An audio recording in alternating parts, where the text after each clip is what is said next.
Kontrolle intensive në të gjithë territorin e qarkut të Vlorës, me qëllim evidentimi dhe goditjen e çdo veprimtarie kriminale apo pajlishmërie që të cënon sigurinë e qytetarëve. Finalizohet operacioni policor i koduar Nightfall 2.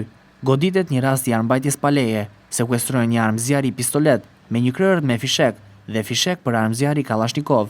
Vihet në pranga 34 vjeçari që i mbante të fshehura në banesë. Arma e zjarrit do të dërgohet në institucionin e policisë shkencore për ekspertizë, me qëllim zbardhje nëse është përdorur për ngjarje kriminale të ndodhura më parë. Strukturat e drejtorisë vendore të policisë Vlorë, në zbatim të planit të masave për garantimin e rendit dhe sigurisë publike, kanë vijuar kontrolle dhe ndërhyrjet intensive në të gjithë territorin e qarkut, me fokus goditjen e rasteve të armbajtjes pa leje dhe të çdo veprimtarie të palishme që rrezikon jetën dhe sigurinë e qytetarëve.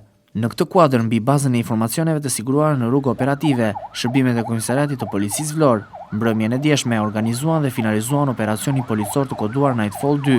Si rezultat i këtij operacioni, u arrestuan në fragancë për veprën penale mbajtja pa leje dhe prodhimi i armëve shpërthyese dhe i municionit, shtetasi me iniciale BA 34 vjeç, banues të fshatin Tragjas. Gjatë kontrollit u ushtuar në ambientet e banesës së këtij shtetasi, shërbimet e policisë gjetën dhe sekuestruan një armëzjarri tip pistolet me krerë me fishek, si dhe 10 fishek për armëzjarri Kalashnikov.